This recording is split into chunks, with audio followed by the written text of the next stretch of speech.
अखण्डमण्डलाकारं व्याप्तं येन चराचरं तत्पदं दर्शितं येन तस्मै श्रीगुरुवे नमः। अज्ञानान्धस्य लोकस्य ज्ञानाञ्जनशलाकया चक्षुरुन्मीलितं येन तस्मै श्रीगुरुवे नमः। नमः। गुरुर्ब्रह्मा गुरुर्विष्णु गुरुर्देवो महेश्वरा गुरुर्साक्षात् परब्रह्म तस्मै श्री गुरुवे नमः। अध्यात्म विश्व विज्ञान यूट्यूब चैनल पर उपस्थित अपने प्रिय मित्रों का हार्दिक स्वागत और समादर करते हैं। मित्रों, नवरात्रि पर्व का ये अष्टमी, जिसे अष्टमी कहा जाता है, वो पर्व यहाँ अष्टमी का पर्व मनाया जा रहा है और कल नवमी है। तो ये देवी कौन है? सहज मन में ऐसा आता है कि भाई एक प्रतिमा महिला की लगा दी जाती है, तो वो देवी है कौन? क्या यूं ही लोग पागल हो गए हैं जो प्रतिमाएं लगाते हैं? और प्रतिमा 8 हाथों की ही लगाते हैं, क्यों लगाते हैं? कभी हमने सोचा ही नहीं। उसने बनाई प्रतिमा, मैंने भी बनाई प्रतिमा, वो पूजा कर रहा है, मैं भी करूंगा। उसने बड़ा मंदिर बनाया, मैं तो मंदिर भी बनाऊंगा और भंडारा भी रखूंगा। लेकिन देवी कौन है यही पता नहीं। भगवान श्री कृष्ण जी श्री अर्जुन को श्रीमद् भगवद गीता में समझाते हैं कि जो सिद्धांत सबके लिए हो, चाहे वो यूरोपियन हो, अफ्रीका का हो, भारत का हो, सार्वभौमिक, सार्वकालिक और सर्व समय सिद्ध ऐसी अगर कोई विद्या हो तो ही हम मान सकते हैं कि वो ईश्वरी है। जैसे मुसलमान नाक से सांस लेता है कि आंख से? नाक से। और हिंदू कहां से सांस लेता है? नाक से लेता है। वही पानी मुसलमान पीता है, वही पानी हिंदू पीता है।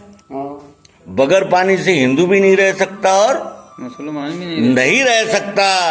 वो है सार्वकालिक सार्वभौतिक सिद्धांत जो सबके लिए एक हो।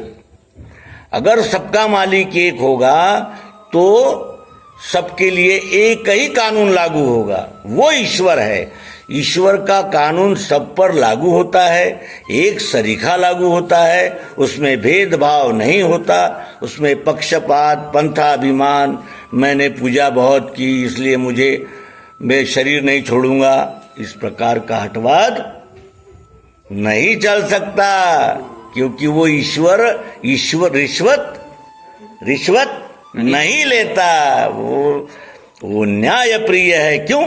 क्योंकि सब उसी के तो बच्चे हैं। जब हमें 4 बेटे हो गए तो हम एक से प्यार करेंगे और दूसरे को भूखा रखेंगे क्या? नहीं हो सकता। वो सबका एक यदि है तो वो सबके लिए है, सब समय है, एक रस है, उसमें कोई भेदभाव जब उसने नहीं किया तो हम भी नहीं कर सकते। भले कितने ही जातियों, पंथों, मतों, ग्रंथों में हम बिखर गए हों, ये सारी मानवता बिखर गई है, फिर भी पैदा होना, जवान होना, वृद्ध होना, मृत्यु होना, हवा की आवश्यकता, अग्नि की आवश्यकता, सबके लिए एक वो है परमात्मा जो सबका एक है, जिसका कानून एक है। तो फिर ये सारी गुटबाजी हमने क्यों की? मैं शिया हूं, मैं सुन्नी हूं, मैं वहाबी हूं, मैं वारकरी हूं, मैं नाथ संप्रदाय का हूं, मैं दशनामी हूं, मैं दशनामी। ऐसा क्यों किया है? ऐसा क्यों हो गया? वो ऐसा इसलिए हो गया कि अपने अपने गुट बनाकर आपस में लड़ाइयां करना और अपना चलाना, अपना राज चलाने के लिए इन्होंने पंथ मत बना लिए। अब हम ये देखते हैं कि इस विश्व में एक जैसा क्या है। ये हमारे पास में आँख है, अंधेरा होगा तो आँख से दिखेगा क्या? नहीं। और आँख में अगर जाला फूली है तो दिखेगा क्या? नहीं। उजाले के बगैर रूप दिखेगा क्या? नहीं दिख सकता। तो ये उजाले का मतलब है तेज, तेज का मतलब है अग्नि, है ना? यानी अग्नि से हमारी आँख बनी है, ये साबित हो गया। उजाले में ही दिखता है, हाँ। बगैर उजाले के दिख नहीं सकता, चाहे वो कितना ही बड़ा अंबानी हो, अदानी हो। क्यों? क्योंकि परमात्मा का कानून कितना है? एक कानून है सबके लिए, एक। उसने कभी भेदभाव नहीं किया। ये प्रस्तावना इसलिए की जा रही है कि सद्गुरु चौथे अध्याय में कहते हैं, अब ये ध्यान में बैठे संपूर्ण इस हेतु से आदि में अक्षर का भाव देखना निज बुद्धि से। अक्षर में अंग है 8। ये तीसरे अध्याय का हमने बोध अंतिमतः लिया कि अक्षर में 8 अंग होते हैं, और वो कौन से होते हैं ये भी हमने संक्षेप रूप से जान लिया।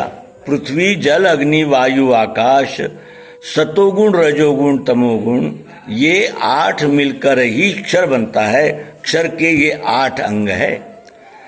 अब प्रश्न ये उपस्थित होता है कि ये अक्षर के 8 अंग हम में कैसे हैं, और जैसे हम में हैं वैसे सब में कैसे हैं? कैसे हैं ये सिद्ध करना होगा ना। मैं भी कह दूं कि मैं अभी अमेरिका में हूं, तो क्या ये सत्य है? कह तो मैं रहा हूं, हाँ बयान लिखवा लो मेरा, मैं कहता हूं। मान लेंगे? नहीं मान सकते। क्यों? क्योंकि अमेरिका में मैं हूं। इसकी जब जांच होगी, इसका लोकेशन ट्रेस किया जाएगा, तो मैं कहां मिलूंगा? इस कान्हा देवी के, मां दुर्गा के मंदिर में मिलूंगा। और फिर वही प्रश्न आ जाता है, रसे रूपे च गंधे च। भगवान के तलाश में जब ये मानव निकलता है, परमात्मा की तलाश, इसकी जब प्यास जगती है, तो वो क्रमशः आगे बढ़ता है, और उसी से पंथ संप्रदाय निर्माण होते जाते हैं। और पंथ संप्रदायों का सबसे बड़ा दोष यही होता है कि वो कहते हैं कि हम संपूर्ण हो गए, और ऐसा नहीं होता। ऐसा तब तक नहीं होता जब तक सब में एक और एक में सब ये दिख न पड़े। और यही देखने की इन्हें विवरणात्मक विज्ञान रीति यहां से श्री मायानंद जी चैतन्य प्रारंभ कर रहे हैं। तो आइए अब हम भी प्रारंभ करें। मुमुक्षु ने कहा था कि ध्यान में बैठता नहीं, इसीलिए इस अध्याय का आरंभ सद्गुरु करते हैं। अब ये ध्यान में बैठे संपूर्ण इस हेतु से आदि में अक्षर का भाव देखना निज बुद्धि से।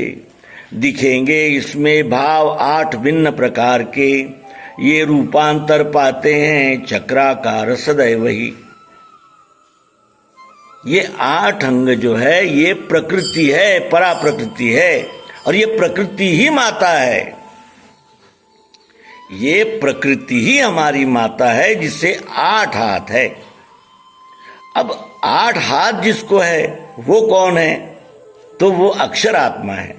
अक्षर आत्मा ने ही ये 8 हाथों से सगुण साकार रूप में कार्य किया है, जो नजर आ रहा है। और यही इस अध्याय में विस्तार से भगवान श्री मायानंद जी चैतन्य समझाते हैं। आइए आगामी अंक में हम सर्वांग योग का 4था अध्याय। और तुलसीदास जी कहते हैं कि अक्षर तो सभी जान सकते हैं, लेकिन जो सगुण साकार को जानता है वो बिरला है। क्यों? क्योंकि यहाँ हमें अनेक प्रकार, अनेक विकार, अनेक जीव, अनेक प्रकार की हलचल नजर आती है। वो अनेक में जो एक है वो नजर नहीं आता, और वो नजर आए इसीलिए अध्यात्म की आवश्यकता है। अध्यात्म का यही कार्य है कि वो हमें सत्स्व स्वरूप का ज्ञान कराए, और ज्ञान ही नहीं कराए, तो उसका विज्ञान यानी प्रत्यक्षीकरण करके हमारे सामने रखे। तो आइए मिलते हैं आगामी अंक में। नर्मदे हर। सद्गुरु भगवान की जय। विश्वरूप परमात्मा की जय। ओम शांति शांति शांति।